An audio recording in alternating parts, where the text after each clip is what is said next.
Con todos nuevamente. Hola.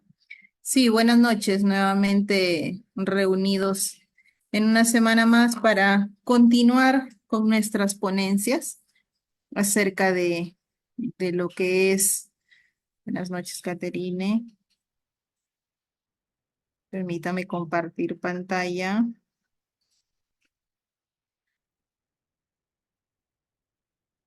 acerca de los síndromes geriátricos.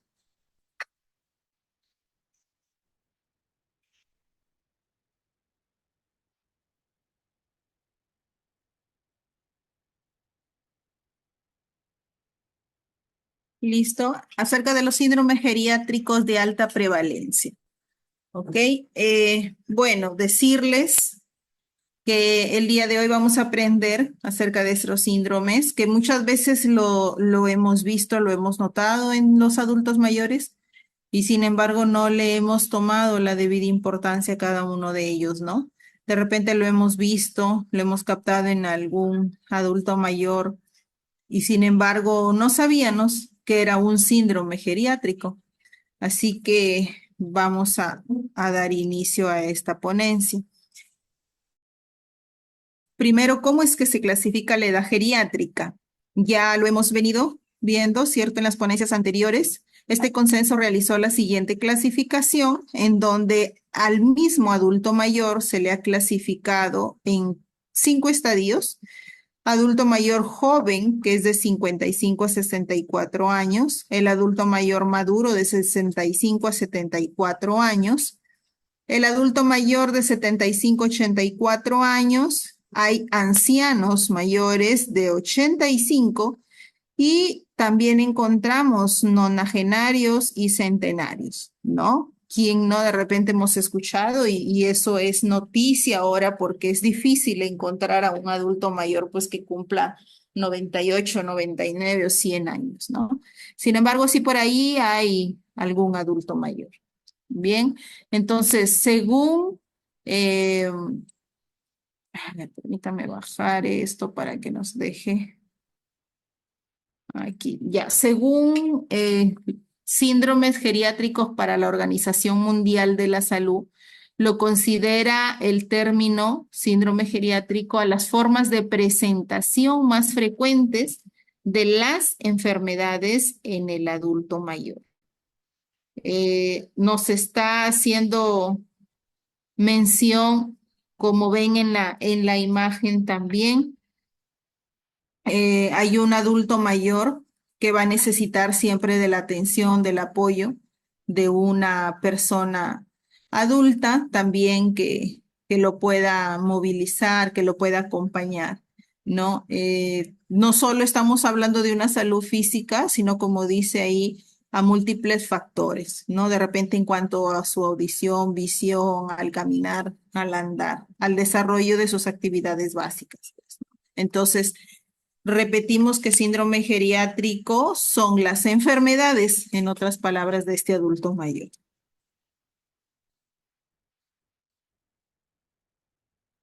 Ver. A grandes rasgos se está considerando 7 síndromes geriátricos, en los cuales se considera uno, depresión, dos, el deterioro cognitivo, tres, la polifarmacia, cuatro, desnutrición, cinco, inmovilidad, seis, caídas, siete, fragilidad. ¿Quién no ha encontrado un adulto mayor deprimido?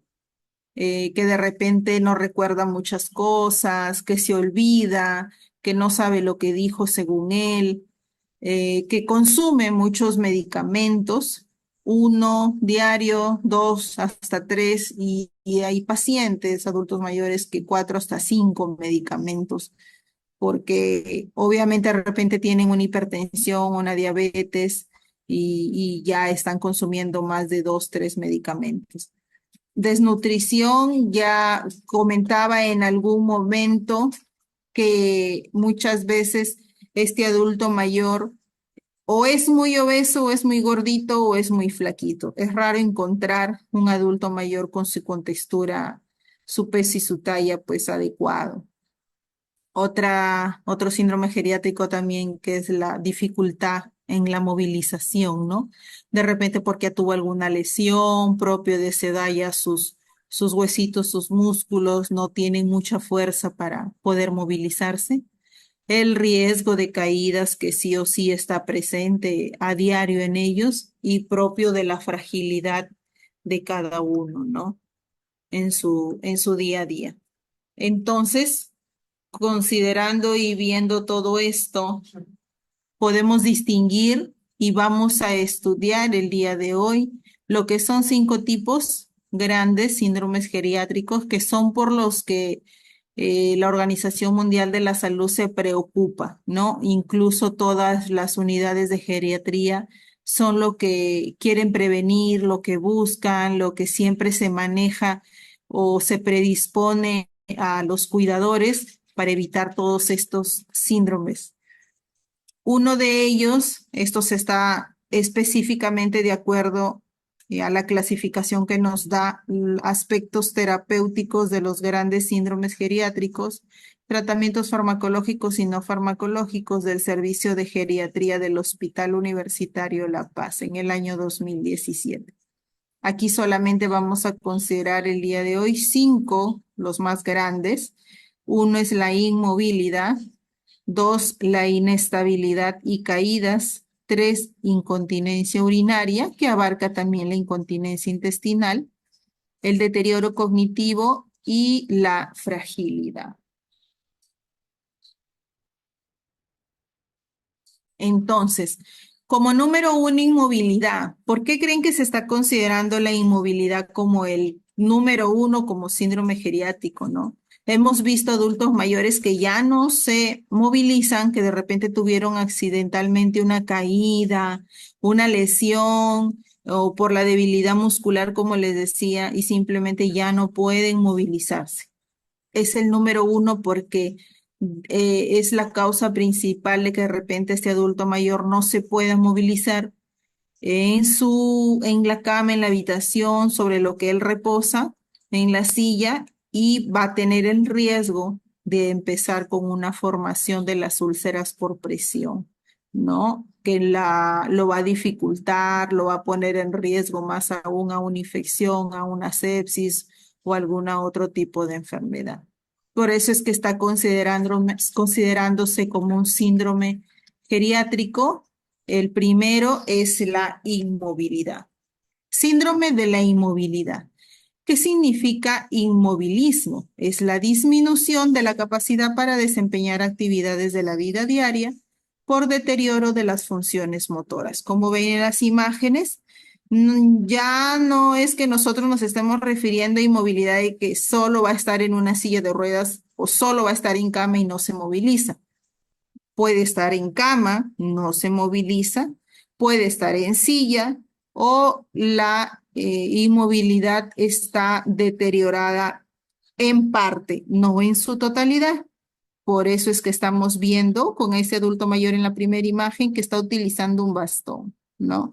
Lo va un poco a complicar, lo va a deteriorar, se nota que hay un deterioro de la movilidad, no en su totalidad, pero al final es un deterioro. O también cuando este adulto mayor va a empezar a usar un andador, también estamos diciendo que hay deterioro de las funciones motoras, pues, porque no va a poder movilizarse por sí solo en sus actividades diarias. El inmovilismo afecta al adulto mayor y a su entorno, condicionando su calidad de vida. Como les decía, porque va a depender de una persona adulta también que lo tenga en su cuidado. Aumentando la morbimortalidad, es decir, la formación o el aparecer de alguna enfermedad que lo pueda llevar a una mortalidad hasta morir, ¿no? Porque como les decía, más consecuencias que podrían llevar consigo, ¿no? Afectando el entorno familiar y ser responsable de un importante coste económico y social, porque quiera o no, se van a presentar costos. Tienes que comprarle el andador, este adulto mayor vas a tener que comprarle la silla, de repente no puede levantarse a hacer sus deposiciones, tengo que comprar otra silla en donde le incluye incluso con todo y la basenica, el bacín para que pueda hacer las deposiciones o miccionar. Ya tengo que estarle comprando de repente otra silla de ruedas para movilizarse en la calle. Ya tengo que buscarle una cama que sea de acuerdo a su condición, levantarle la espaldita en posición semi-Fowler, Fowler, o sea, todo ya va a empezar a tener un costo económico adicional. Y social, porque obviamente la familia y los que están a su alrededor van a sentir este aislamiento de esta persona adulta mayor. Y con frecuencia el anciano con síndrome de inmovilidad termina ingresando en una institución. Puede ser una institución de salud porque ya termina hospitalizado o puede ser en una casa hogar de repente para aquellos adultos mayores. El síndrome de la inmovilidad es la incapacidad para desplazarse como consecuencias de problemas físicos, funcionales o psicosociales. Físicos, como les decía, por alguna caída, alguna lesión. Funcionales propio del deterioro de los músculos, de los huesitos. Y psicosociales porque de repente ellos van a empezar a sentirse como una carga de estarlos llevando a un lado, a otro lado. Entonces mejor dicen, no, ya me siento y aquí no molesto a nadie, ¿no? Y empieza a inmovilizarse este adulto mayor. Cerca del 20% de las personas mayores de 65 años se ven afectados por dificultades relacionadas con la movilidad, un porcentaje que asciende al 50% a partir de los 75 años. Entonces, por lógica, 75 años es una edad mucho más avanzada en la que el adulto mayor definitivamente va a preferir estar sentado, estar echado y no movilizarse mucho, ¿no? Para evaluar las limitaciones en el movimiento, se evalúa tanto la movilidad como la marcha y el equilibrio. Hay unos exámenes específicos, obviamente, en donde estamos evaluando constantemente al adulto mayor en la manera de caminar y sobre todo si hay equilibrio, ¿no? ¿A qué se refiere? Si va derecho o es que se va siempre caminando de costado o camina en curva o no en una línea recta, ¿no? Como lo hace una persona normal. Propio, obviamente, del deterioro de sus funciones. Causas, ¿por qué? Ya las venimos mencionando algunas, son por qué es que se puede aparecer este síndrome de inmovilidad. Uno, estamos considerando los cambios fisiológicos del envejecimiento, porque son propios, ¿no? Son natos, empieza la disminución de la fuerza muscular, del tono muscular.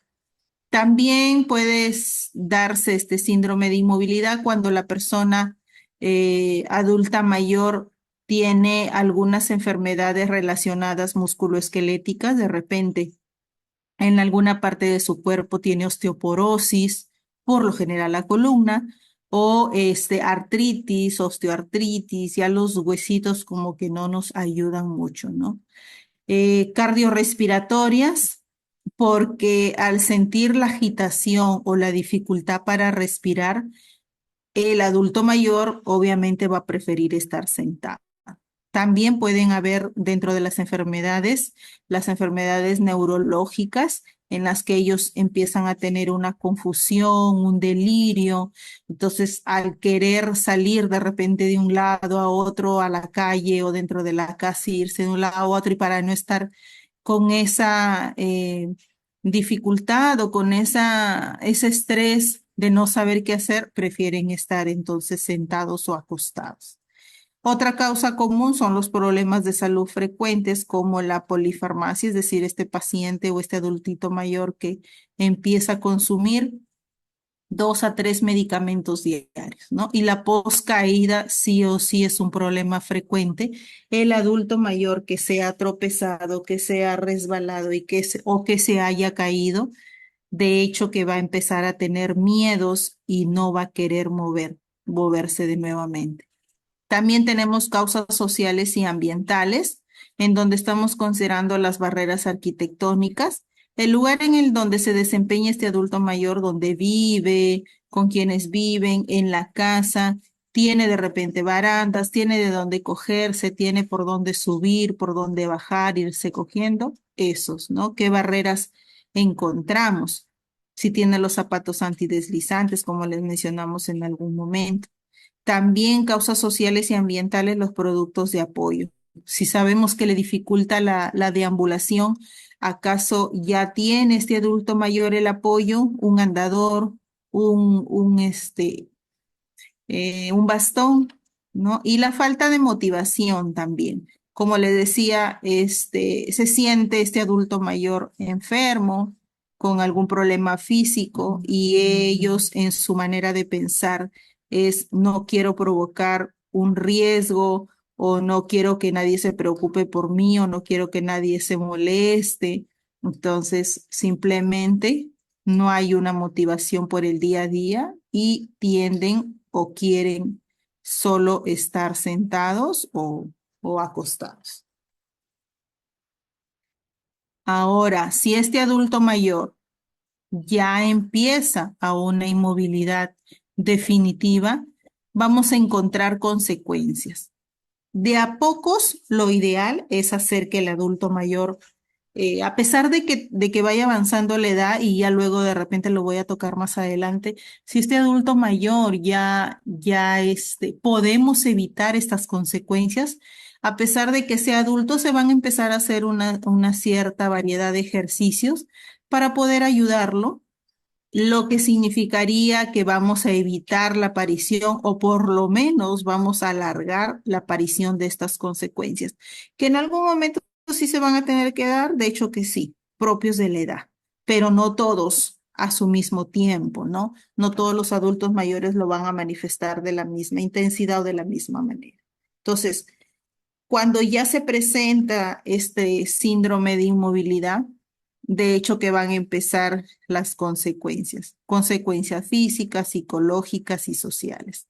Ya nos imaginamos a un adulto mayor postrado prácticamente, ¿no? Hay consecuencias físicas del sistema locomotor, del sistema digestivo, del sistema cardiorrespiratorio, del sistema metabólico. Es decir, como no se moviliza, simplemente va a llegar un momento que hasta para doblar los brazos o hasta para doblar las piernas siempre vamos a escuchar un quejido, ¿no? Ay, ay, despacio. O sea, todo ya se empieza a endurecer.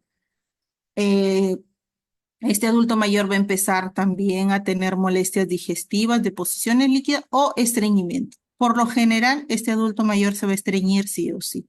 No, ya no se va a querer levantar, y cuando él quiera levantarse, de repente caminar, deambular, se va a ahogar, se va a cansar rápidamente, ¿no? Y lo que les venía mencionando también, el sistema metabólico lo va a alterar, obviamente.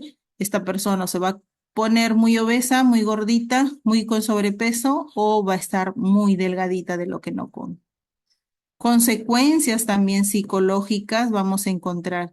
De hecho, que si ya este adulto mayor está aislado, no está inmovilizado, va a estar deprimido, va a estar ansioso también. Él sentado de repente más cómodo, pero con la misma preocupación, ¿dónde estarán mis hijos? ¿Cómo estarán mis hijos? ¿Cómo está el mundo de allá afuera? ¿Qué es lo que va a pasar mañana? Y es porque van a tener también miedo a las caídas como una consecuencia de que ya han tenido de repente una caída previa y van a sentirse muy, muy, muy miedosos a volver a caerse.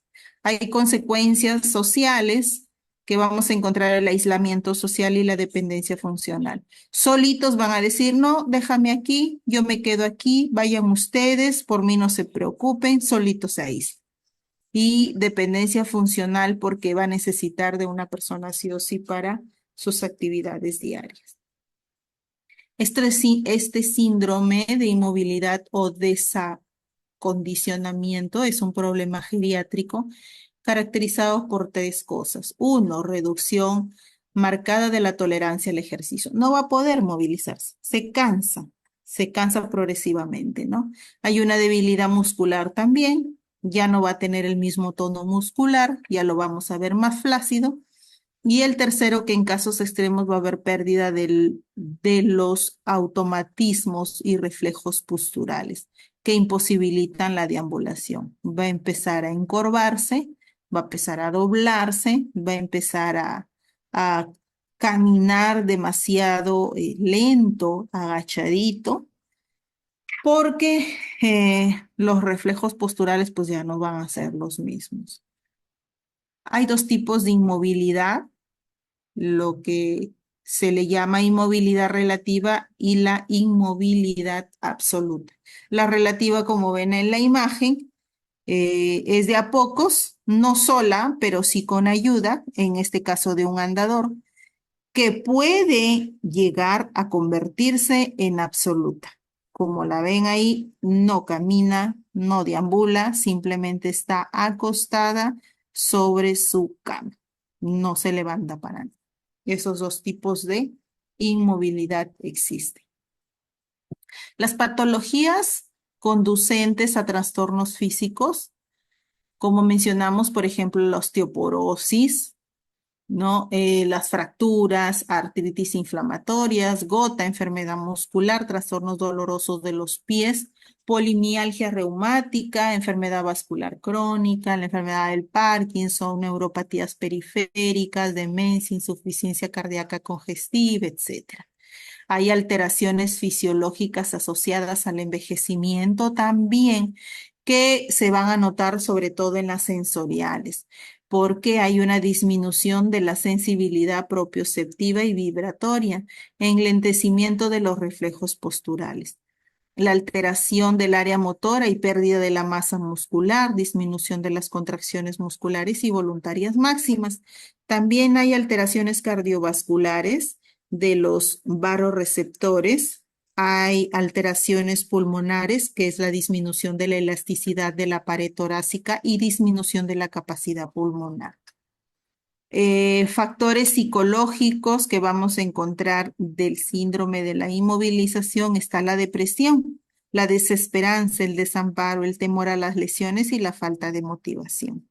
Y causas ambientales y atrogénicas, encontramos la inmovilidad forzada porque hay obstáculos físicos, por ejemplo, las escaleras, la luz suficiente, los pisos resbaladizos, falta de apoyo social y efectos colaterales de las drogas que algunos de ellos consumen. Ver. En cuanto a la prevención y tratamiento de este síndrome, de este primer síndrome, el tratamiento idóneo en este caso es reforzar la prevención. Por ejemplo, si un paciente es diagnosticado de un problema articular, no hablando que ya está inmovilizado, deberá ser entrenado contando con la asistencia de los terapeutas, perdón, y terapeutas ocupacionales para manejar su calidad de vida y bienestar. De esta forma se evita al máximo posibles complicaciones, ¿no? Igualmente, como método preventivo, es clave realizar el ejercicio físico adaptado a las necesidades del anciano y controlar los cambios de posición, así como los efectos adversos de la medicación que esté tomando. En cuanto a el segundo síndrome geriátrico, vamos a tomar lo que es la inestabilidad y las caídas. Como ven, este adultito mayor, al querer bajar las escaleras, se va a resbalar y puede caer. Entonces, inestabilidad es la sensación de pérdida del equilibrio que se manifiesta en el anciano cuando está de pie o está caminando. Por lo general implica la necesidad del esfuerzo consciente y continuo para prevenir las caídas.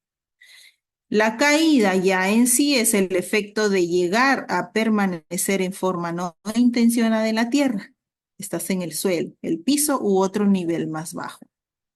Esta precipitación suele ser repentina, involuntaria e insospechada y puede ser confirmada por el paciente o por un testigo. Bueno, yo me caí, ¿no? O no, yo lo vi que se cayó. Y sin embargo, ¿qué pasa con estos adultos mayores? Calladitos. Excluye, o sea, no se va a considerar una caída aquel que se pueda caer contra el mobiliario, las paredes u otras estructuras, ¿ya? Si voy y me resbalo y voy de frente o el adulto mayor va y cae encima de una puerta, encima de una pared, encima de una mesa, no.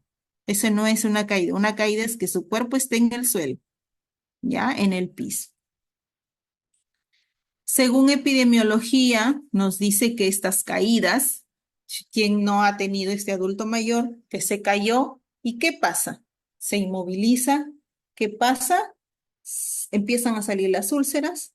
¿Qué pasa? Como les decía, se complica y puede empezar a desarrollar de repente algún problema de infección, ¿no? En la piel o a inmovilizarse totalmente. Entonces, epidemiológicamente podemos decir que es la quinta causa de muerte, en donde cada año el 30% de los enfermos sufre una caída, mire. No es la mitad, pero sí es más de un cuarto de la población adulta mayor, ¿no? Es un 30%. Significa que el adulto mayor la gran o el gran porcentaje sí va a tener una caída. De 10 al 15% de las caídas con lesión. Se va a considerar que fracturas de cadera, ¿quién no hemos escuchado que ese adulto mayor se cayó? Se fracturó la cadera. Hasta un 1%. Un 5% fracturas en el otro sitio. Puede ser en los brazos, en la tibia, peroné, huesos de las piernas y el 5% tiene la lesión de tejidos blandos. Como no tiene una gran masa eh, muscular ni mucho menos grasa, no va a tener resistencia, no va a tener protección y los tejidos blandos van a estar lesionados. Hablamos, por ejemplo, dándose un mal golpe, una caída en una escalera y de costado, no sé, unas costillas o el vaso, o el apéndice o la vesícula o el riñón, dependiendo de cómo cayó, ¿no? Algún tejido blando. Dice que la edad del 35% prácticamente son mayores de 75 años. El 50% son mayores de 80 años. De hecho, que el adulto de más edad es el que va a sufrir más el riesgo a caer. ¿Quiénes son más propensos a caerse? Las mujeres. En los 2/3 de las partes que se caen sufrirán una nueva caída en los siguientes 6 meses. Así que este es un dato muy exacto y hay que tenerlo en cuenta, ¿no? Dentro de los 6 siguientes meses a haber sufrido una caída, hay que tenerle bastante cuidado porque el miedo está patente y de hecho que va a ocasionar una siguiente caída. ¿Dónde es que se suele caer con más frecuencia? En los lugares cerrados. ¿Dónde? En el baño, en el dormitorio y en la cocina. ¿Por qué? Porque son espacios pequeños, porque no hay donde cogerse para movilizarse. ¿Ya? La actividad que más favorece la caída es caminar. Obviamente el adulto a más mayor, a más edad, a pesar de que camine, es más propenso a que se pueda caer. El 10% de las caídas se producen en las escaleras, siendo más peligroso el descenso que el ascenso. Por eso, como lo vimos en la imagen, más caída va a tener para bajar porque su peso por gravedad va a caer más rápido a la forma de repente de subir las escaleras, que él va a tener que hacer un poco más de esfuerzo, ¿no? Y digamos, contrarrestar el peso que utiliza. Los primeros y los últimos escalones son los más peligrosos. Ojo aquí y hay que tenerlo en cuenta. En cuanto a su mortalidad, la mortalidad de una caída se relaciona con, es decir, ¿qué factores nos pueden llevar a pensar de que con una caída este adulto mayor puede morir? Ojo, la edad avanzada, sexo femenino, tiempo prolongado de estancia en el suelo tras la caída. Tal vez vive solo o acompañado, pero esta persona salió, este adulto mayor se cayó, se fracturó y nadie lo auxilió porque estaba solo. Y ese tiempo prolongado de espera en la atención también es una causa de mortalidad.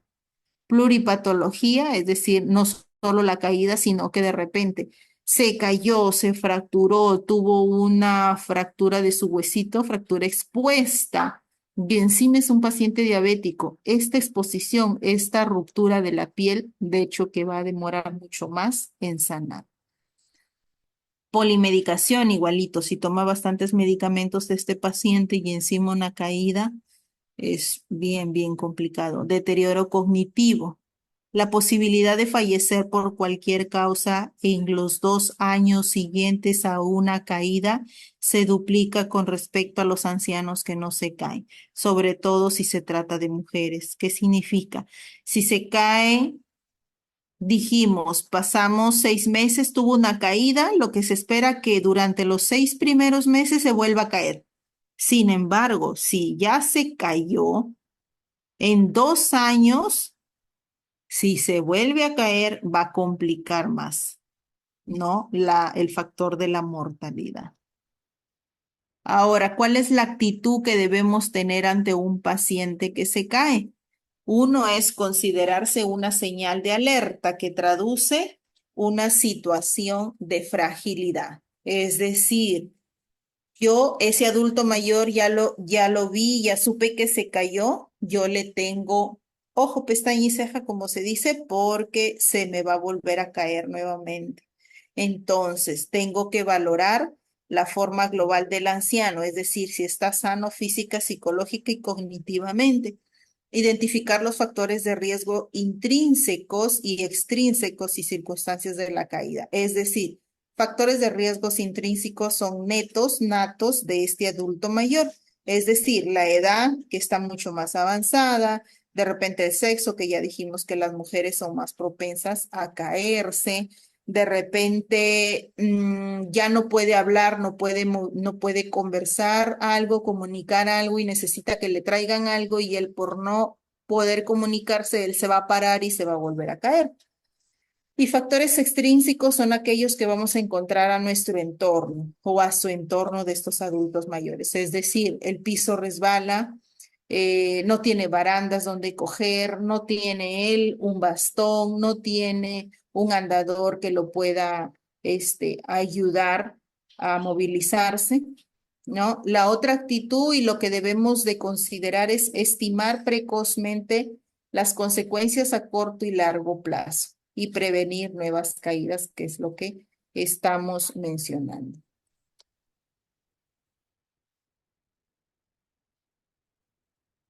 Para la evaluación de las causas de una caída, dice que la caída es el resultado de la interacción de lo que ya hemos mencionado, factores intrínsecos, extrínsecos y los circunstanciales. Factores intrínsecos son trastornos individuales, es decir, función propioceptiva, la vestibular y la visión. También la función musculoesquelética y cognitiva. Es decir, toda la forma interna o los trastornos que pueda tener esta persona adulta mayor para tenerlo como causa a una caída. Factores extrínsecos son los riesgos medioambientales. Factores circunstanciales son los relacionados con la actividad que se está realizando. Y vemos entonces que factores de riesgo comportamentales también tenemos, que es el uso de varios medicamentos, el consumo excesivo de alcohol, porque a pesar de ser adultos mayores, vemos y hemos escuchado y hemos sabido que aún así consumen excesivamente alcohol. Los factores de riesgo biológicos ya los hemos visto, la edad, sexo y raza y las enfermedades crónicas. Los factores de riesgo socioeconómicos son las condiciones de residencia inadecuada donde viven, la falta de acceso a los recursos de salud, porque si tuvo una caída, una lesión y no fue tratada, esta se puede complicar, ¿cierto?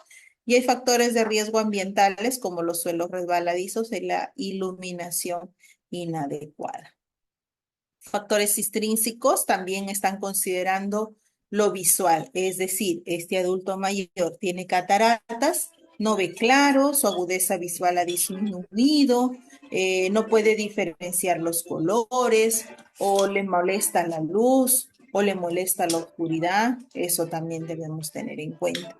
Vestibular, es decir, si ha habido pérdida de cilios en el oído interno o alguna lesión que tenga, ¿no? A nivel auditivo. Respuesta deficiente del reflejo vestíbulo ocular. Ayuda a mantener el equilibrio durante el movimiento o del reflejo de enderezamiento, es decir, para colocarse en una posición normal para poder deambular. Musculoesquelética disminuye progresivamente la masa magna muscular, que se llama sarcopenia, y obviamente vamos a encontrar la disminución progresiva de la fuerza muscular. Los músculos antigravitatorios, los cuádriceps, los extensores de la cadera, de hecho que van a estar disminuidos, ¿no? Poco a poco. Propioceptivo es un factor intrínseco en donde permite al cuerpo orientarse en bipedestación, es decir, de pie y en movimiento respecto al suelo y a las paredes del cuerpo. Es decir, hay deterioro progresivo de los mecanorreceptores de las articulaciones. Hay otros factores patológicos también, como son los cambios cardiovasculares, las patologías degenerativas articulares, también la cognitiva, en donde vamos a ver una disminución de la sensibilidad de los varoreceptores por rigidez de las arterias, que se traduce en una mala adaptación de los cambios de tensión arterial. Los trastornos del ritmo, la patología vascular y la cardiopatía isquémica puede provocar un bajo gasto cardíaco. Por lo tanto, esta alteración cardiovascular va a hacer que esta persona adulta mayor eh, empiece a tener alguna lesión, ¿no? Por este factor intrínseco. La patología degenerativa articular, como les decía también en algún momento, facilita la aparición de las caídas. Caídas, el dolor, la inestabilidad articular y la aparición de posiciones articulares viciosas. También tenemos otro proceso patológico a nivel cognitivo, como la demencia, que puede acrecentar el número de las caídas, ¿no? Una personita adulta mayor que está con su demencia senil, de hecho que va a estar más riesgo a tener una caída porque no va a tener una comprensión o una visión clara de todo lo que está pasando, incluso de dónde está en su momento, ¿no? Hay una desorientación de casa de quién es, con quién estoy, quiénes me están acompañando, y eso también es una causa, un factor de riesgo. Los factores extrínsecos, que de repente también los vemos y los tenemos en casa, por ejemplo, en el domicilio, suelos irregulares, deslizantes, muy pulidos con desniveles. De hecho, que va a tener riesgo a caerse. Cables, cordones u otros elementos no fijos, todos en el suelo, se enrieda, se va a caer. Alfombras, tapetes desgastados, se atora el zapato y se puede caer. Calzado inadecuado, no cerrado, insujeción firme al pie. De repente está con amarras y no bien sujetadas, lo pisa, se cae. Iluminación insuficiente o excesivamente brillante, ya dijimos, mucha luz o, eh, o que no haya luz, también es un riesgo, ¿no? Escalera sin pasamanos, baja como puedas, de hecho que se va a caer. Peldaños altos o de alguna altura regular y ausencia de descansillos, ¿no? Para descansar lugares, es decir, hay escalones, pero hay una parte de un escalón que es más ancha, entonces le permite por lo menos tomar un descanso. Sin embargo, hay escaleras pues largas y sin esos espacios de descanso. Obviamente va a tener riesgo a caer. Lavaderos y baños muy bajos también es un riesgo a una caída. Ausencia de barreras en la ducha y aseo. No tenemos nosotros definitivamente la naturaleza de cuidado en estos baños cuando hay personas adultas mayores, ¿no? Definitivamente este se va a caer, va a resbalarse. Camas altas o estrechas, objetos en el suelo, asientos sin reposabrazos, muebles viejos, inestables, son riesgos, factores fuera de él, digamos, ajenos al adulto mayor, a la naturaleza de él, ¿no? Ahora este adulto mayor en la calle, hay aceras estrechas, va a querer bajar de la vereda y se va a resbalar y se puede caer. desniveles, obstáculos, el pavimento, pues ahorita nada más sin irnos lejos, de repente en donde vivimos muchos huecos, pavimento defectuoso, mal conservado, semáforos de breve duración. Imagínense, dan 30 segundos para cruzar de una acera a otra, cruzar la pista, y si son adultos mayores, pues ni que corrieran tan rápido, ¿no? Y de hecho que no les ayuda y no les favorece. Bancos a una altura excesivamente alta o baja. En los medios de transporte también encontramos estos factores que no permiten y no ayudan a una buena movilización en el adulto mayor, como son las escaleras de acceso excesivamente altas, movimientos bruscos del vehículo, los golpes, ¿no? Tiempos cortos para entrar o salir. Hay factores latrogénicos, es decir, acá vemos toda la parte farmacológica.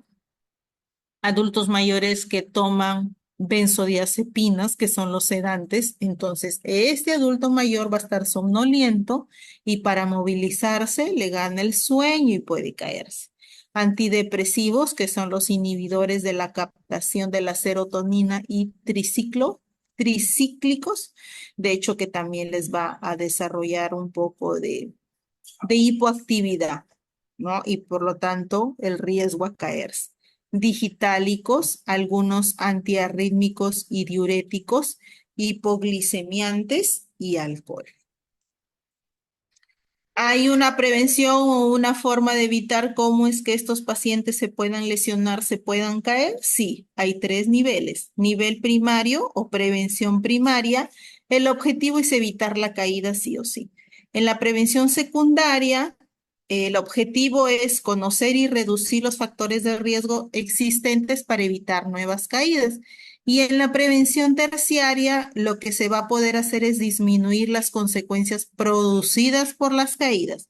Es decir, de inicio, evitamos la caída, fomentamos hábitos de vida saludable.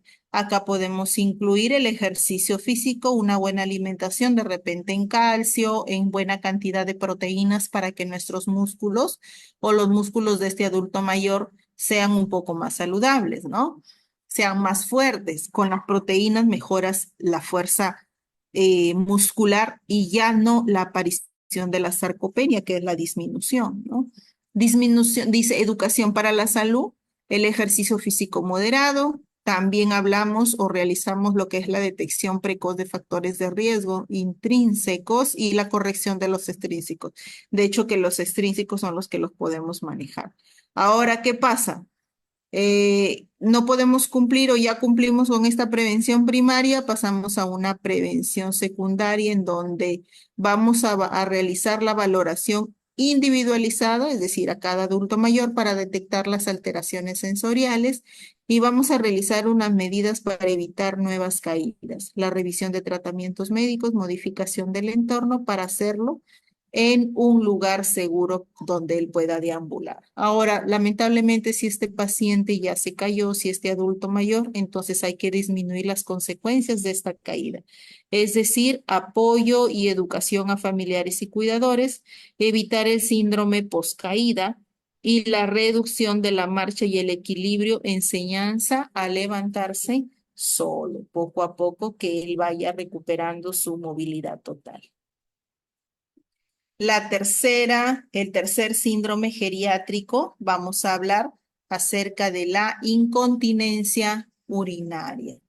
Urinaria y también hay una incontinencia intestinal, ¿no? La incontinencia urinaria, como ya habremos escuchado y hemos visto en la imagen, es un adulto mayor que no va a poder tener control de los esfínteres. Sea varón, sea mujer, va a presentar en su momento, aunque no quiera, esta incontinencia urinaria. ¿Qué es esta incontinencia? Es la pérdida involuntaria de la orina desde la vejiga. Esta pérdida ocurre habitualmente por vía uretral, pero también puede haber escape de la orina a través de fístulas, vesículo vaginal, uretro vaginal, las cuales constituyen una entidad aparte, pero siempre deben ser consideradas y sospechadas en el diagnóstico diferencial de la incontinencia urinaria. ¿Por qué se produce? Hay un síndrome geriátrico, o mejor dicho, en este síndrome hay alteraciones del tracto urinario. A veces no necesariamente vamos a encontrar que haya un deterioro de la función uretral y vesical, pero sí hay un aumento de la sensibilidad, disminución de la presión uretral y disminución de la contractilidad vesical, que es lo que se va a producir y vamos a ver que haya la salida de la orina, ¿no? Ahora, este síndrome geriátrico, vamos a evidenciar que hay un deterioro a nivel del sistema nervioso. Como sabemos, el sistema nervioso es el que manda la orden a todo nuestro sistema urinario y nos dice, ya es hora de orinar, vaya al baño, busque baño. Sin embargo, cuando ya la persona adulta mayor está, digamos, de una edad muy avanzada, vamos a notar que hay un poco más de alteración de la pérdida de la capacidad de los centros laborales para frenar los impulsos. Nos dice el cerebro, sí, efectivamente es hora de orinar, pero ya somos adultos mayores, no vamos a tener la misma fortaleza o de aguantar un poco estos impulsos, ¿no? Y de hecho que vamos a tener la relajación de los esfínteres. También disminución de la secreción de enzimas digestivas y la atrofia de la mucosa y músculo. Si hablamos de incontinencia urinaria, estamos hablando de una condición en la cual se produce la pérdida involuntaria de orina por la uretra, suficiente para constituirse que es un problema social médico, ¿no? Es un síntoma, es un problema heterogéneo en sí frecuente en adultos mayores. Provoca múltiples problemas psicológicos y sociales asociados. ¿Cómo puede ser promover el aislamiento social? Si esta persona adulta mayor sabe que no puede controlarse, no puede controlar la orina, entonces de hecho que no va a querer salir a una fiesta, a la reunión de repente con los hijos, los nietos, ¿no? Vamos a encontrar que este adulto mayor tiene trastornos psíquicos, de hecho que va a tener vergüenza, va a empezar a tener de repente esos pensamientos de que no sirvo, ya soy adulta, ya no me puedo controlar la orina, ya no valgo. ¿No? Algunos tienen ese tipo de pensamientos. Producir abrasiones cutáneas, porque como la orina, y más en una edad adulta, adulta mayor, tiene un alto contenido de urea, entonces puede producir también laceraciones y las úlceras. Y luego relacionarse o evidenciarse las infecciones urinarias en una que es una razón frecuente de ingreso a las instituciones de salud en este caso, ¿no? Vamos a ver que este adulto mayor concurrentemente ingresa por la emergencia de un hospital por una infección de repente del tracto urinario. Ahora, ¿cuál es la prevalencia? Dice que hay adultos mayores de 65 años de edad que varía entre un 10 y un 34%. Hay instituciones geriátricas y hospitales a un 50-60% y se considera las cifras subestimadas donde hay una pequeña proporción de pacientes que padecen y solicitan incluso ayuda médica. Hay tres tipos de incontinencia urinaria: la que es por esfuerzo, la imperiosa y rebosamiento. La incontinencia urinaria de esfuerzo, como su nombre lo dice, es cuando se esfuerza, es decir, cuando ocurre la tos, el estornudo, la risa y el ejercicio. ¿Qué pasa con estos adultos mayores? Se ríen, tosen y me oriné, ¿no? Empieza la salida no controlada de la orina. Lo mismo, el otro tipo de incontinencia es la imperiosa, es decir, tienen la necesidad urgente y repentina de orinar debido a la contracción inapropiada y repentina de los músculos. Puede estar sentadita y cuando se para, quiero orinar, quiero orinar, quiero orinar, y hasta que no se tenga ya prácticamente esta incontinencia, no está tranquila, no va a poder controlarse. De hecho, de un momento a otro siente esta necesidad de miccionar sí o sí.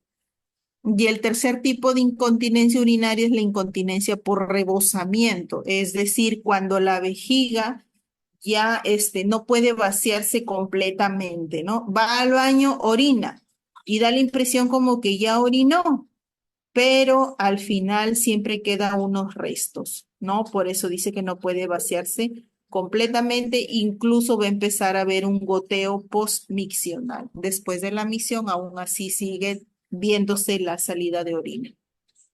Ahora, no solamente tienen una incontinencia urinaria, sino también una incontinencia fecal.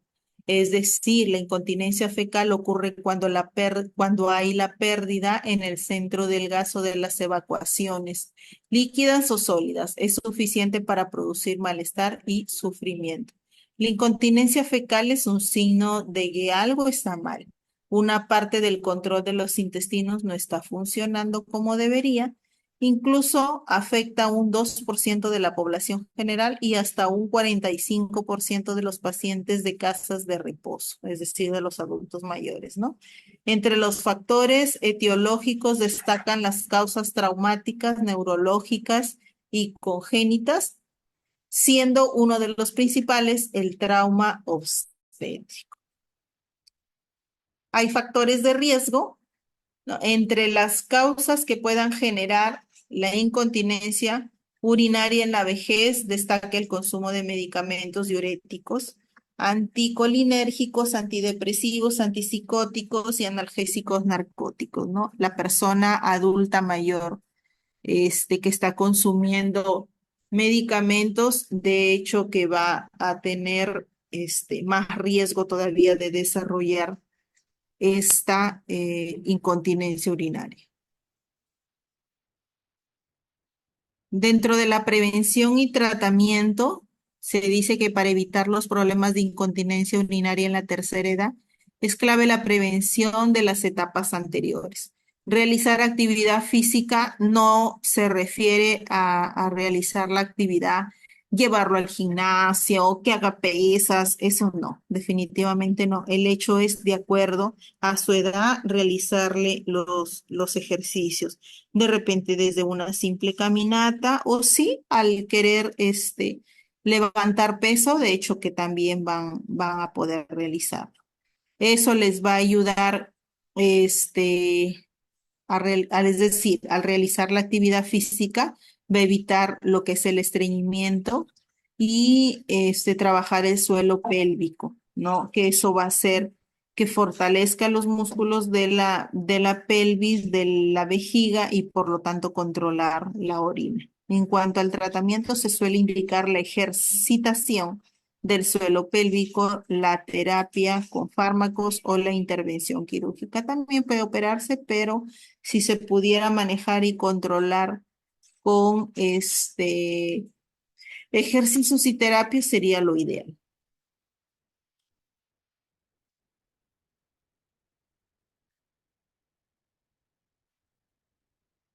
El cuarto síndrome geriátrico es el deterioro cognitivo. Como vemos en esta imagen, es una adulta mayor, tal vez un poco confusa, un poco deprimida, avergonzada, con muy pocas buenas expectativas.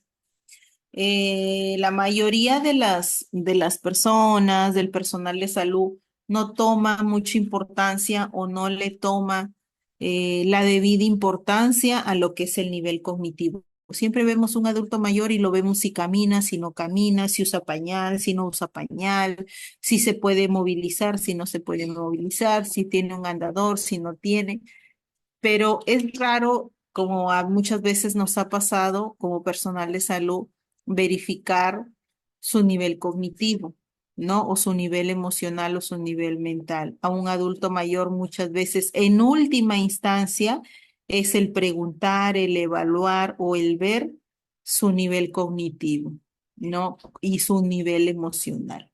Pero sin embargo, esto es un síndrome geriátrico también considerado como parte del avance o de los síndromes del adulto mayor. Cognición nos referimos al funcionamiento intelectual que nos permite interactuar con el medio en el que nos desenvolvemos.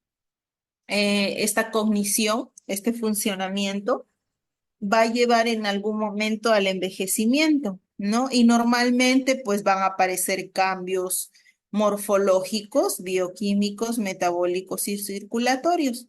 Es lo normal, es propio del envejecimiento. Esto va a hacer que el número total de neuronas y el peso global del encéfalo disminuya de forma progresiva con el envejecimiento. Se dice que nuestro cerebro va a ser como una pasa, ¿no? Mientras esté llena de nutrientes, de vitaminas, de agua, va a estar radiante, gruesito, pero cuando ya propio de la edad no consume las mismas vitaminas, no consume una adecuada alimentación saludable, entonces va a disminuir de una forma progresiva y esta pasita se va a empezar a secar y hacerse más pequeña, perder peso y todo. Entonces, así va más o menos a manejarse o a considerarse nuestro cerebro, ¿no? Ya cuando somos adultos mayores. Vamos a evidenciar una disminución en neurotransmisores y una disminución del número de receptores. Sobre todo, es mayor en las enfermedades neurodegenerativas. El deterioro cognitivo, vamos a ver dos pérdidas de funciones cognitivas en prioritarias, ¿no? Esta pérdida de funciones cognitivas va a llevar o a conllevar que haya factores fisiológicos y que haya factores ambientales. Ya los hemos mencionado en algún momento, esta pérdida de funciones cognitivas, de hecho, vamos a evidenciar en este adulto mayor problemas de salud físicos y problemas ambientales, ¿no? La atención, la concentración, la memoria, la comprensión del lenguaje, las funciones ejecutivas, la adaptación a situaciones nuevas, las capacidades visoconstructivas, la orientación temporoespacial, ejecutiva, planificación y juicio, es parte o son partes del deterioro cognitivo que se va a empezar a presentar en estas personas adultas mayores. Ahora, hay un envejecimiento neurológico. Definitivamente, así como hay un deterioro progresivo de la masa muscular, también va a haber un envejecimiento de las neuronas. Son variables, sí. En algunos adultos mayores vamos a encontrar de repente que hay más de una, menos de la otra. En algunos adultos mayores son totalmente iguales o totalmente distintas, pero al final lo que sí está claro es que las neuronas también se van a envejecer. Si bien es cierto, varias neuronas mueren y se reproducen rápidamente, pero cuando ya llegan a un nivel máximo, ya no van a morir simplemente las neuronas y muchas veces ya no se van a reproducir en su totalidad y simplemente van quedando las que fueron más fuertes en su momento, las que tuvieron una mejor alimentación. Y eso va a hacer que esas neuronas progresivamente, boom, se vayan disminuyendo en actividad, en desarrollo, en funcionabilidad.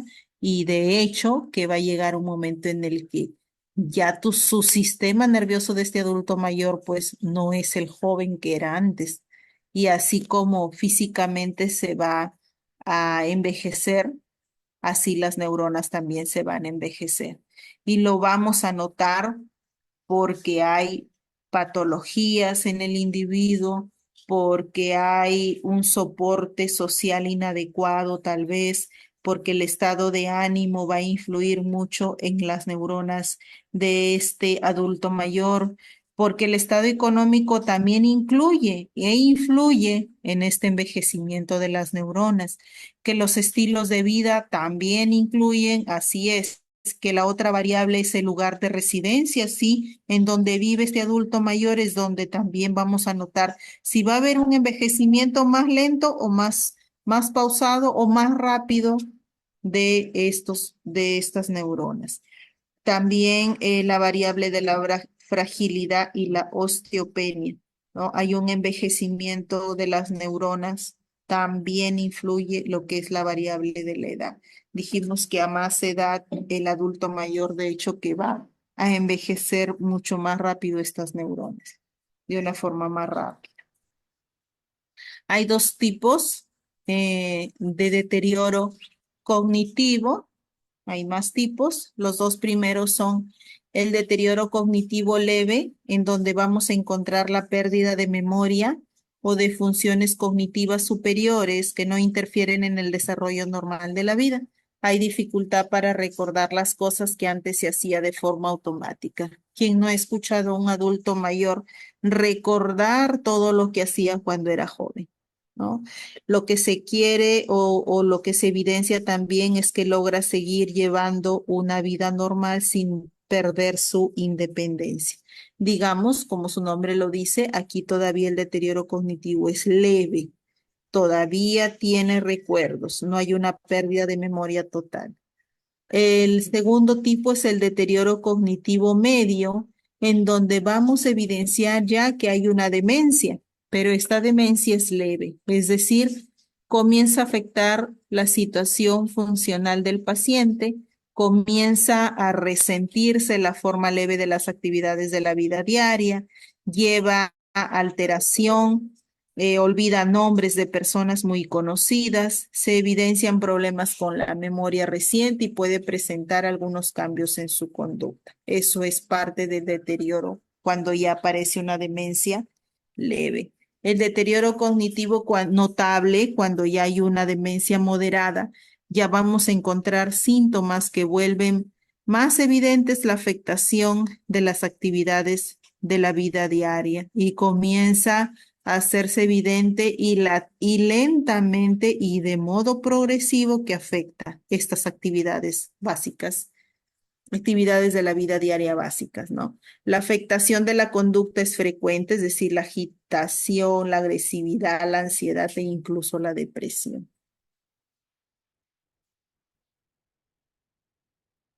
El otro tipo de demencia es la demencia grave o llamado también deterioro cognitivo avanzado. Comúnmente aquí vamos a encontrar que hay la incapacidad para comunicarse con el individuo, no comprende lo que se dice y lo que dice no tiene sentido muchas veces. Hay pérdida total de la memoria remota o hay la incapacidad de escribir o cuidar de sí mismo. Aquí este adulto mayor es dependiente total, ¿no? Aquí este adulto mayor va a necesitar de la compañía sí o sí de un adulto. Para ello, hay una evaluación a través de un test abreviado que es mini mental abreviado, MMC. Es un tamizaje del área cognitiva en primera instancia de forma breve y sencilla, en donde tiene un puntaje máximo de 19 puntos. Aquí la evaluación más usada y más exacta es con un 88.3% de sensibilidad y un 86.2% de especificidad. Hay alteración con puntaje menor a 13 puntos. Aquí va a evaluarse lo que es la orientación en el tiempo y el espacio. Es decir, le vamos a preguntar al adulto mayor, señor, ¿qué día es hoy? Si es que él está en lo correcto, nos dará el día, el mes y el año correcto. Es decir, señor, si ahorita yo le digo rojo, amarillo y azul, usted me puede repetir los tres colores que yo le acabo de decir. Entonces, él te va a tener que decir el rojo, amarillo y azul. Pero si de repente escuchando y tú al terminar la pregunta le dices que te recuerde o mencione esas tres palabras y no lo sabe, entonces vamos marcando como dice ahí. Luego preguntemos la atención, la concentración, la abstracción y comprensión. También le vamos a dar de repente números, ¿no? Dice en el ítem 3. Ahora voy a decirle unos números y quiero que me repita al revés, por ejemplo, ¿no? Yo le digo 1, 3, 5, 7, 9. Como dice en la imagen, si gustan, lo vamos viendo en la imagen, el número 3 dice, ahora voy a decirle los números 1, 3, 5, 7, 9.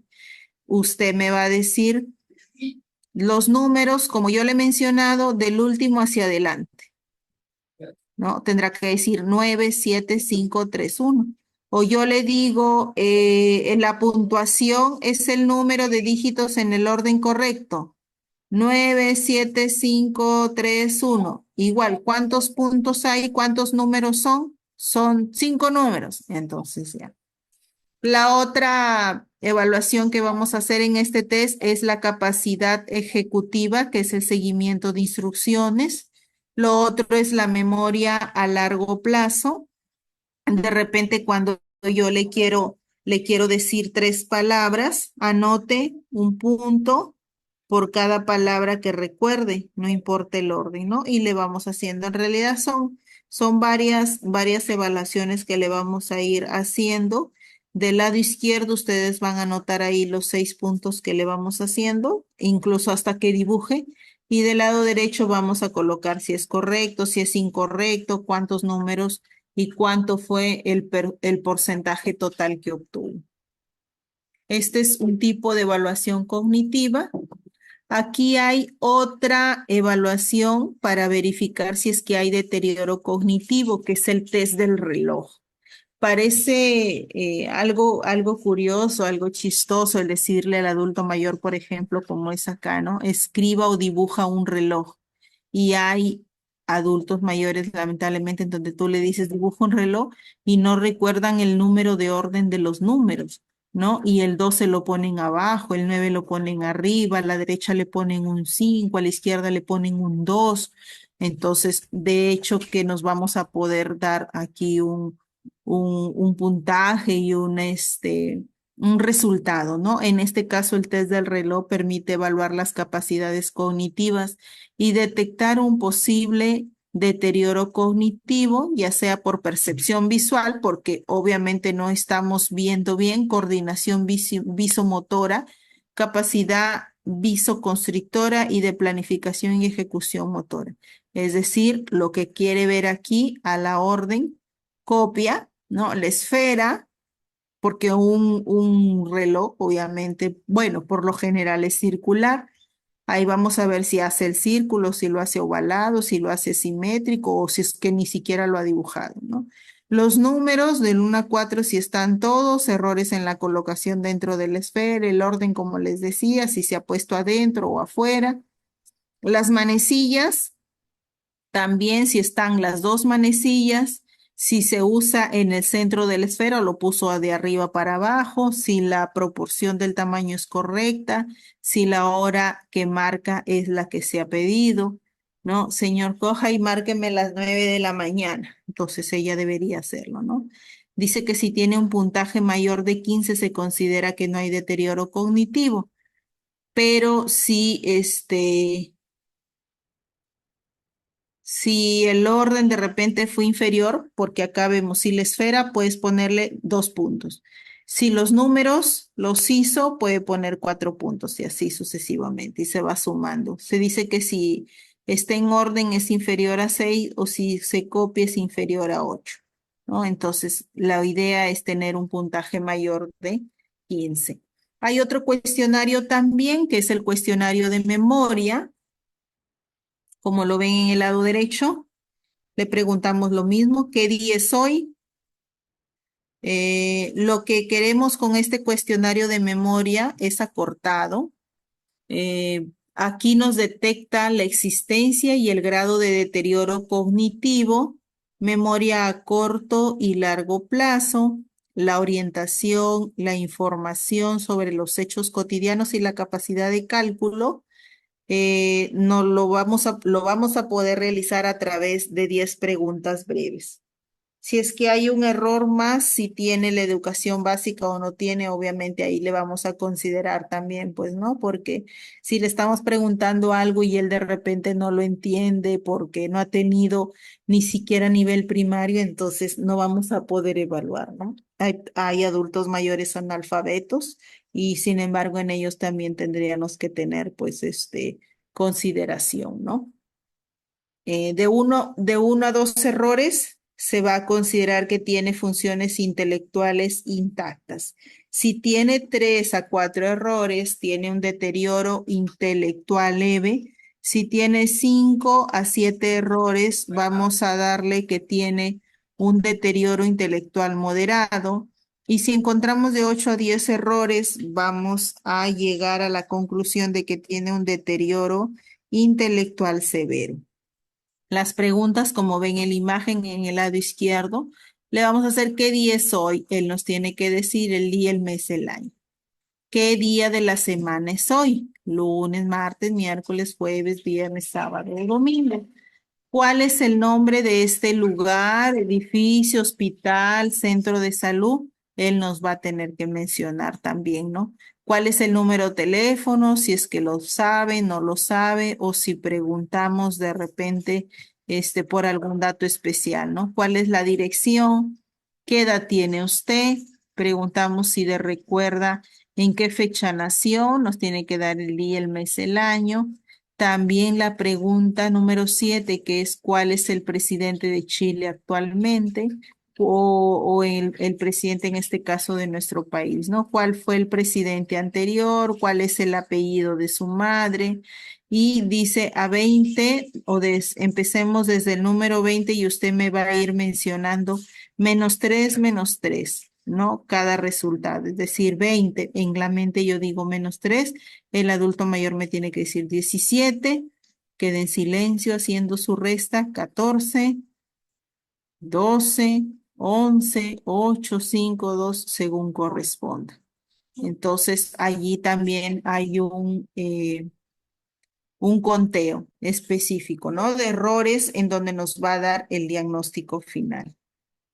Hay una escala de depresión geriátrica también, que es el que más comúnmente se utiliza, que es el Yesavalle, el tamizaje del estado de depresión. Con este vamos a verificar, diagnosticar, encontrar si es que este adulto mayor tiene una alteración en cuanto a su sistema cognitivo, específicamente si es que este adulto mayor está sufriendo de depresión.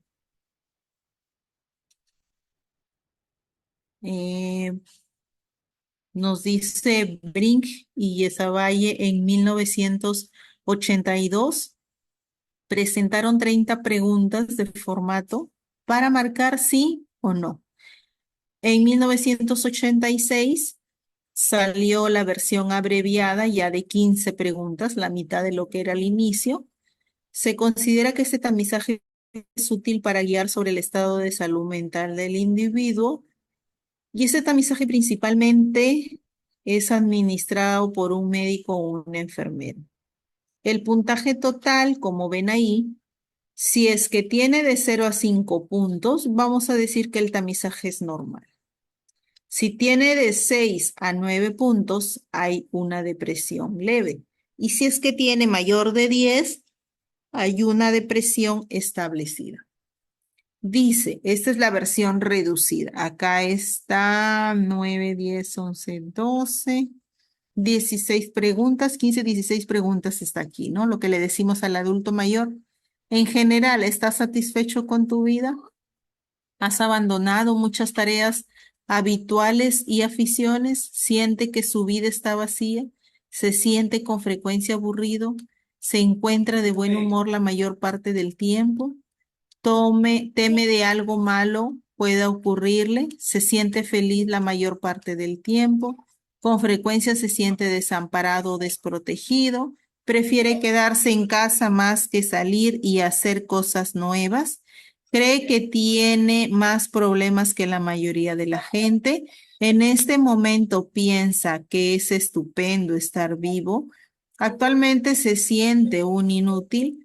Piensa que su situación es desesperada, se siente sin esperanza en este momento, se siente lleno de energía, cree que la mayoría de la gente está en mejor situación que, que hoy o que hoy día, ¿no?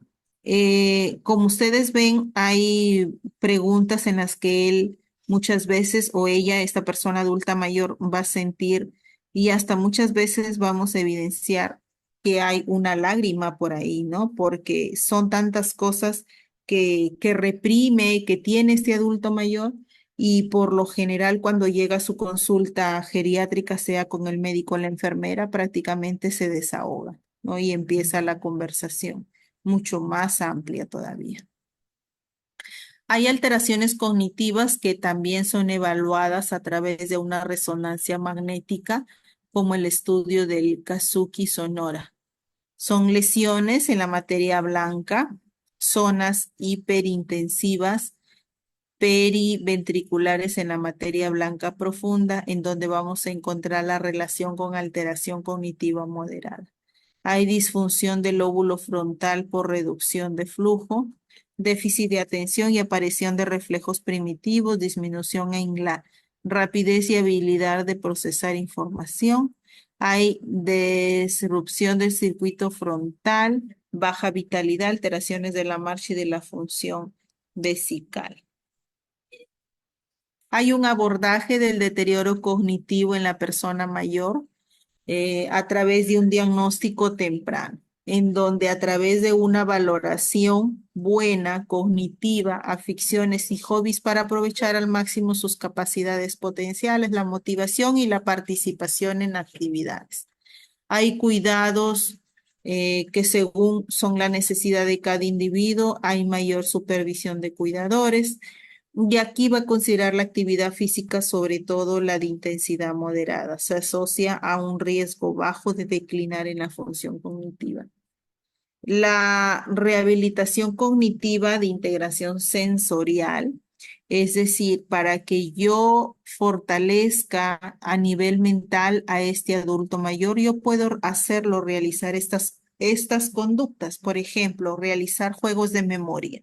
Esto le va a ayudar a él a que vaya desarrollando, no desarrollando, pero sí por lo menos tenerlo activo mentalmente, que arme rompecabezas, que tenga tal vez musicoterapia, apoyo y psicoterapia, orientación a la realidad y también intervenciones sensoriales, es decir, la utilización de estímulos dirigidos a los cinco sentidos con la finalidad de favorecer las operaciones cognitivas o de mejorar la efectividad o la conducta.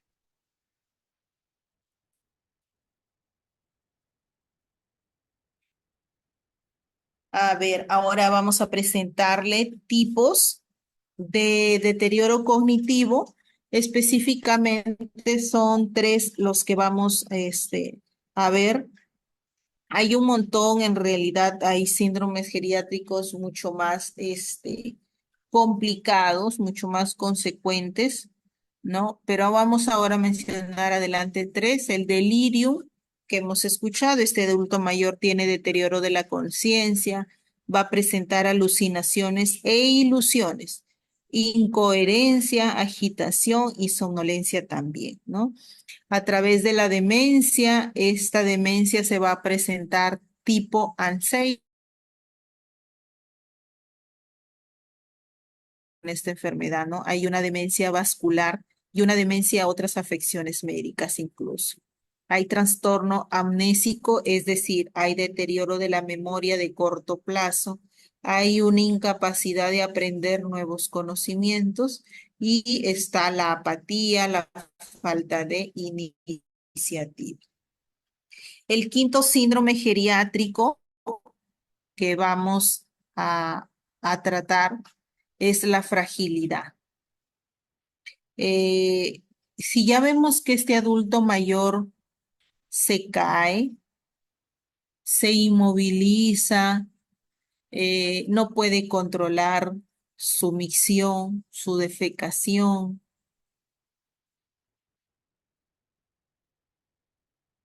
este definitivamente, creo yo, es también uno de los síndromes geriátricos más complicados. Como la imagen lo ven, eh, ¿quién no quisiera tener a estos adultos mayores protegidos en una cajita, en un ambiente, como decimos de repente, en una vitrina, ¿no? En lo alto, que no se malogren, que no se lastimen. Obviamente cuando nos interesa mucho esta persona adulta mayor. ¿Por qué? Porque él se convierte frágil totalmente. Es una persona adulta mayor que le vas a tener que tener mucho, mucho, mucho más cuidado que un recién nacido o que un bebé más grande de repente, no propio un neonato o uno de 2, 3, 4, 5 meses. Porque si bien es cierto que ellos están en formación, el extremo en estos adultos mayores es que todo se les es muy sensible. Tú de repente sin querer lo abrazaste y lo rasguñaste y de hecho que se va a lesionar.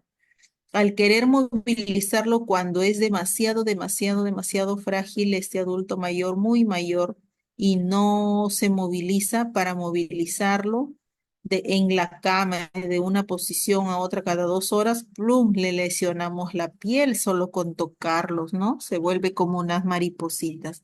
Entonces, este síndrome geriátrico es muy, muy, muy complicado, ¿no? La fragilidad. ¿A qué le llamamos fragilidad? La fragilidad es un síndrome geriátrico que se caracteriza por la disminución de la capacidad del organismo para responder a los factores estresantes externos, provocando en el individuo el riesgo de caídas, declive funcional, discapacidad, dependencia, institucionalización e incluso la muerte. Este adulto mayor, como les decía, va a ser totalmente frágil.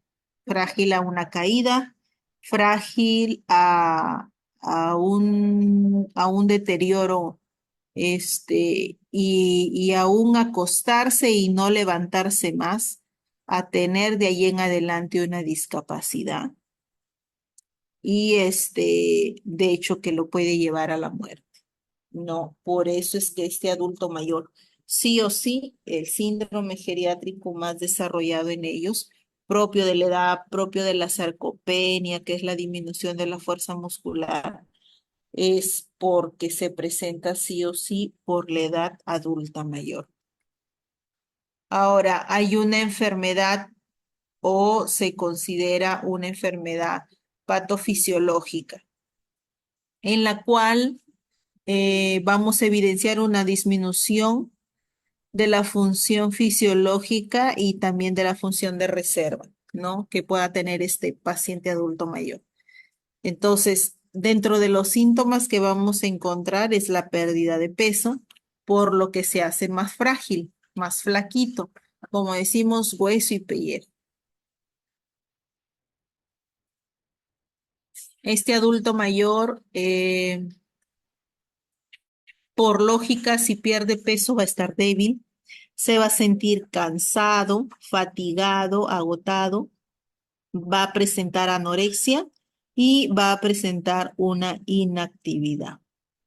La disminución de la función fisiológica y de reserva lo vamos a notar a través de signos, como son la sarcopenia, que es la disminución de la fuerza y del tono muscular, como es la osteopenia, que es la descalcificación de los huesitos. Vamos a encontrar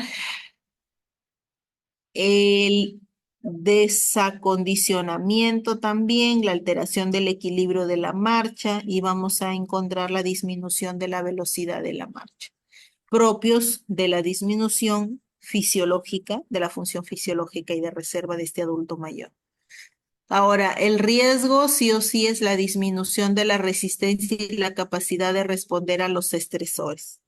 Y lo vamos a encontrar que va a empezar a presentarse las caídas, las injurias, las enfermedades agudas, la hospitalización, la discapacidad, la dependencia, incluso la muerte. ¿No? Es muy, muy, muy desencadenante, muy consecuente esta fragilidad. Esta fragilidad, de hecho, que la va a llevar a muchas, muchas enfermedades y muchas consecuencias.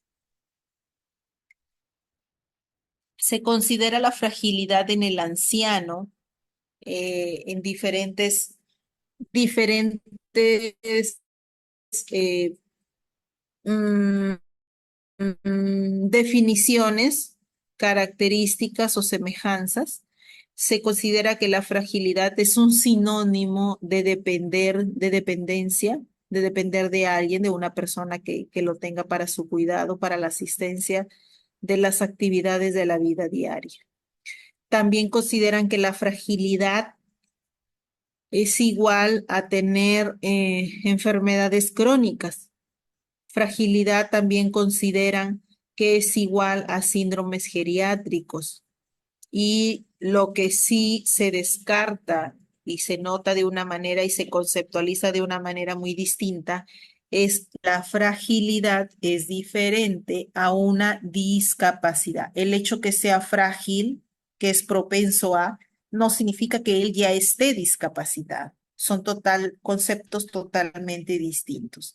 Discapacidad vamos a considerar de una o múltiples factores en donde te haya o te haga un desequilibrio, ¿no? Estás inestable, hay una pérdida funcional y vas a necesitar ayuda porque estás discapacitado, porque no tienes una función completa y vas a necesitar ayuda. Mientras que fragilidad, sí hay multifactores que pueden condicionarlo, pero implican también muchas veces inestabilidad, pero sin embargo hay un aumento del riesgo de la capacidad, de la discapacidad y muerte, más no que que la fragilidad sea lo mismo que discapacidad. La fragilidad lo puede llevar a una discapacidad, obviamente porque es frágil, disminuye su fuerza muscular, va a caer y lo va a volver discapacitado. Así sí, como consecuencia, pero no es un sinónimo de. Entonces podemos concluir que la fragilidad es la predisposición al desarrollo de la discapacidad, es decir, desde la autonomía o la dependencia. No es el estadio previo a la discapacidad. Puede suponer desarrollo de discapacidad o incremento de esta. Entonces, completamos que la fragilidad es el quinto de los síndromes geriátricos. En general, se suele definir como la antesala de la discapacidad. Ya dijimos que no es igual, ¿ya? No son sinónimos porque uno es a consecuencia del otro. Primero es la fragilidad y finalmente esa fragilidad la puede llevar a una discapacidad. Se trata de una disminución de las reservas fisiológicas, lo que también se conoce como un estado de homeoestanosis, es decir, esta situación supone mayor vulnerabilidad, una pérdida de resistencia y un mayor riesgo de incapacidad.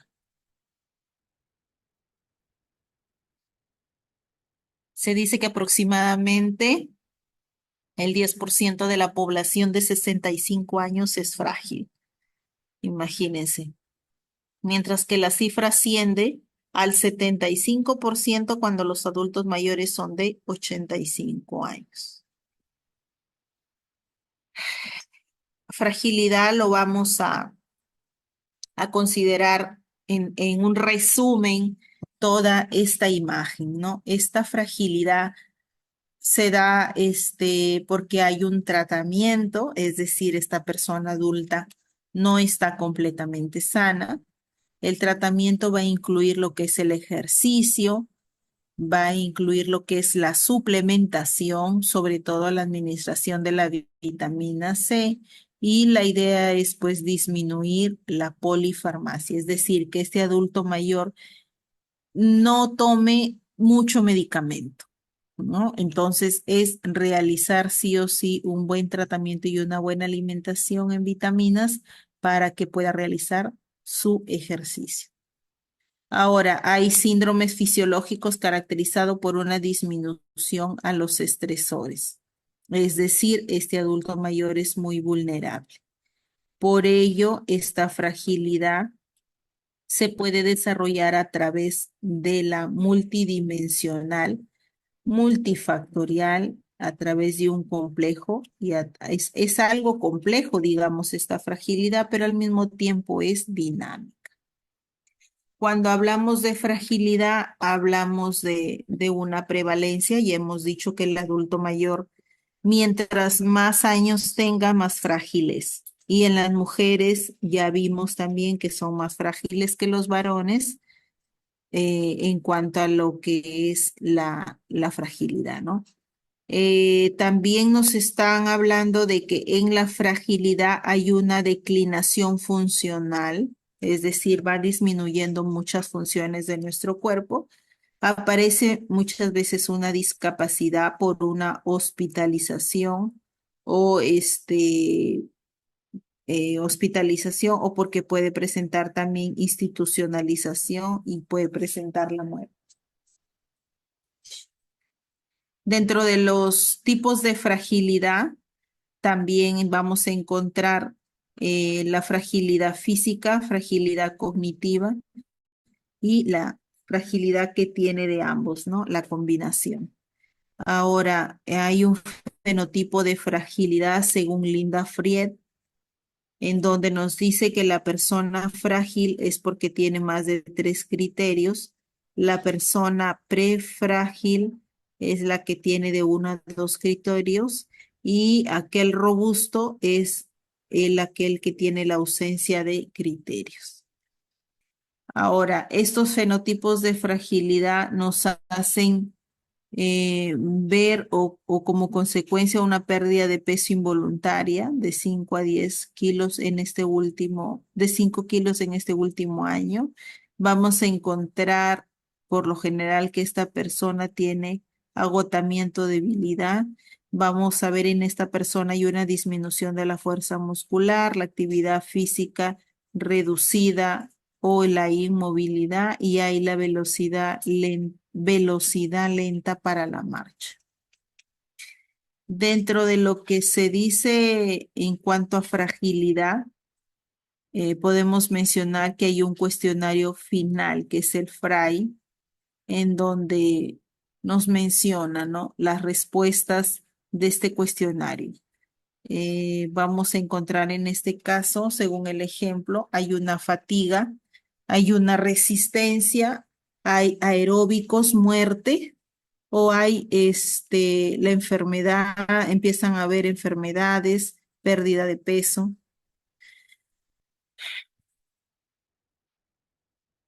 Y también hay netamente la discapacidad, ¿no? Lo que dijimos ya que es el último grado. Esta discapacidad o en esta discapacidad vamos a notar deficiencias, vamos a notar limitaciones y vamos a notar restricción de participación.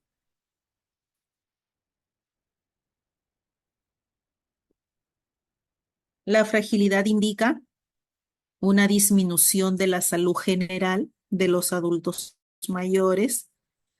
Esta condición se caracteriza por disminución de la velocidad de la marcha. Los pasos se vuelven cada vez más cortos, lo que lo hace propenso a las caídas. El síndrome del anciano frágil se asocia a una mayor probabilidad de morir en los siguientes años. Recuerda acudir con el médico geriatra especialista en la salud del adulto mayor a partir de los 60 años, porque está frágil totalmente. Esta condición se da por envejecimiento inadecuado, porque si esta persona adulta mayor hubiese realizado ejercicio físico, buena actividad física y hubiese tenido una buena alimentación, de hecho que este envejecimiento va a ser más saludable.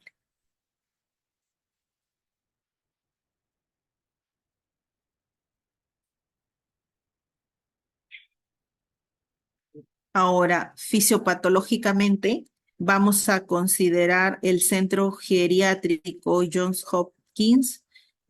Nos menciona acerca de la sarcopenia, ¿no? Que es la disminución de la masa muscular relacionada con la edad, en donde esta disminución de elementos contráctiles por la reducción del número total de fibras musculares tipo 2 o de contracción rápida, esta sarcopenia va a tener una disminución de la velocidad de la marcha, va a tener una disminución de la fuerza, es decir, al momento de la evaluación, cuando el médico o la enfermera le diga, hazme un apretón de manos, vamos a notar que hay la disminución de la fuerza y sobre todo que hay un incremento de caídas.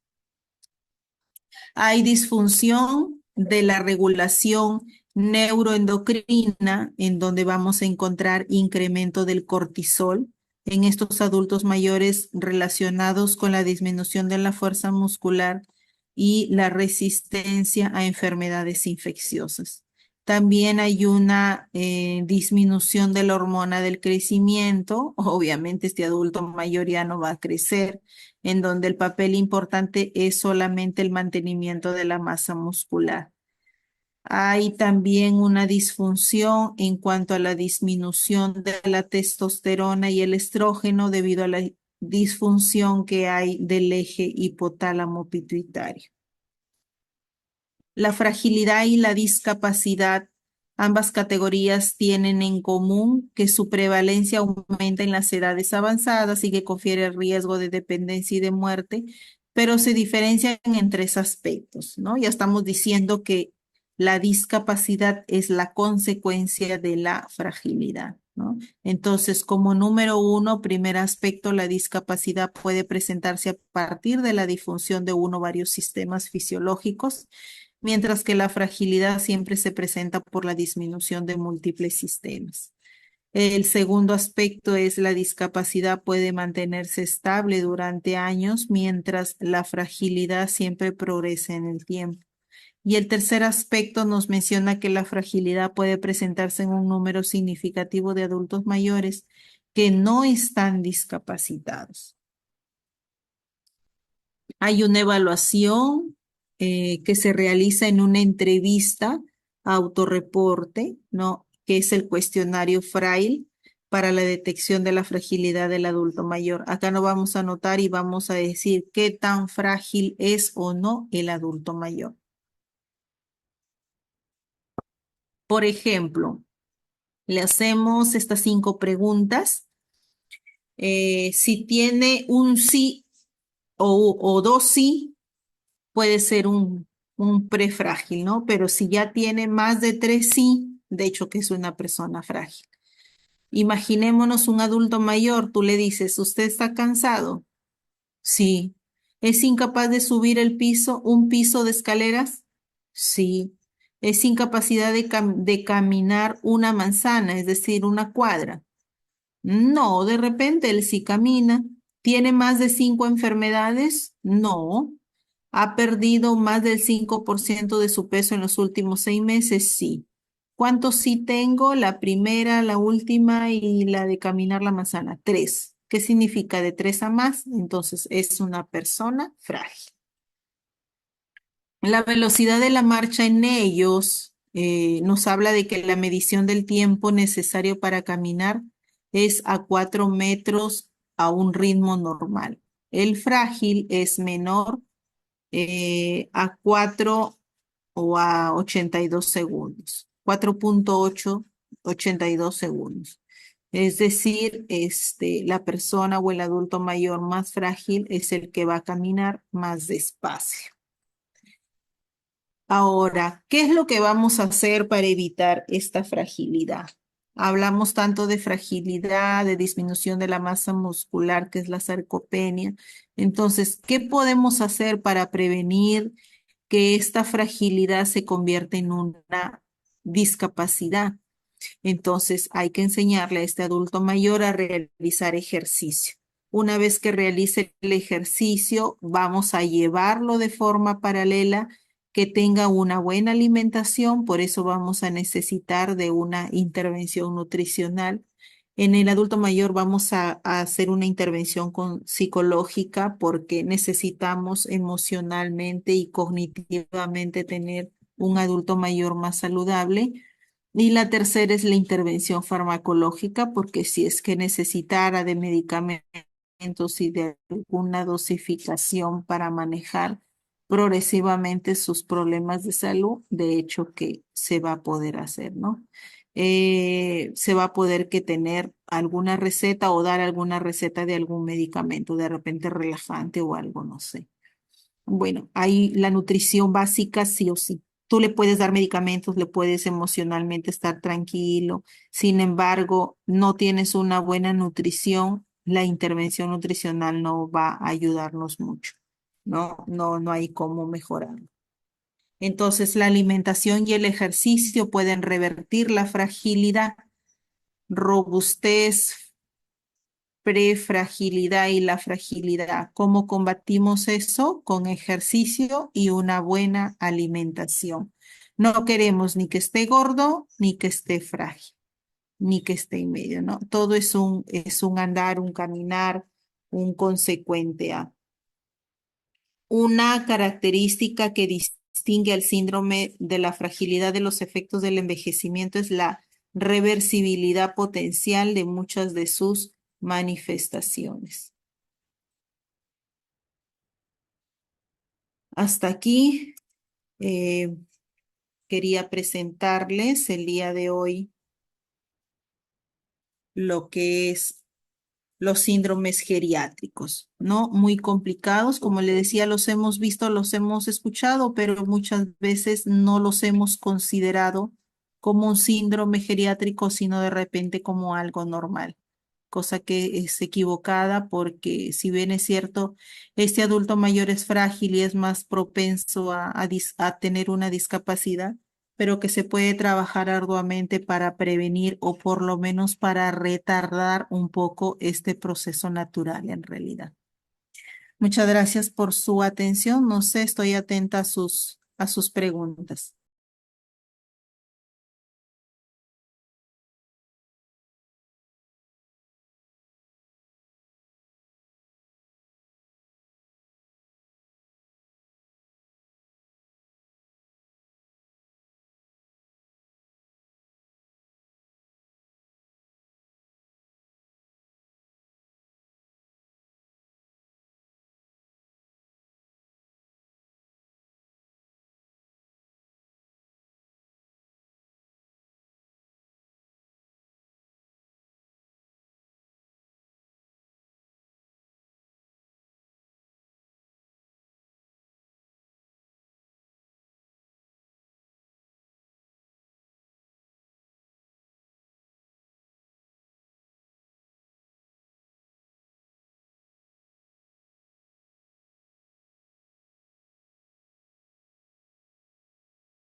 Gracias, Caterine.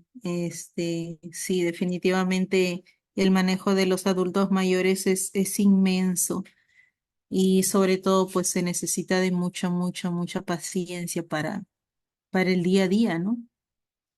Y si no conocemos estos síndromes geriátricos, pues no vamos a saber cómo guiar a estos cuidadores, a estos responsables.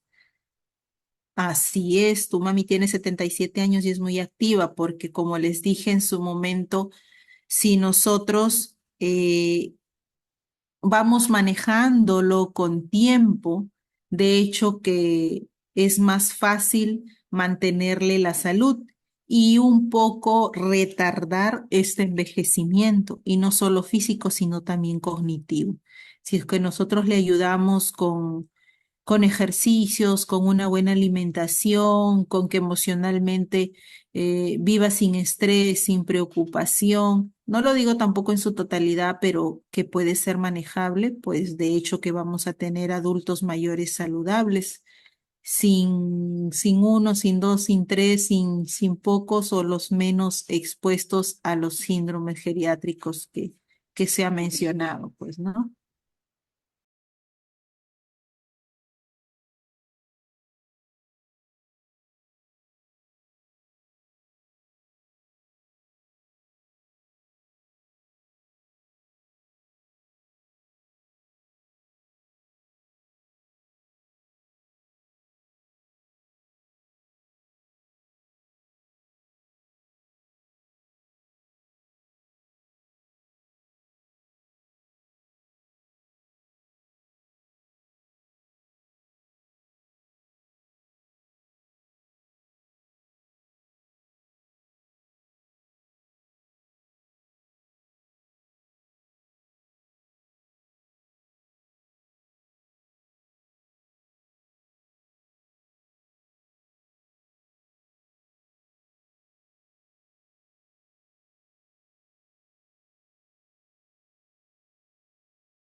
Hasta la próxima semana, entonces.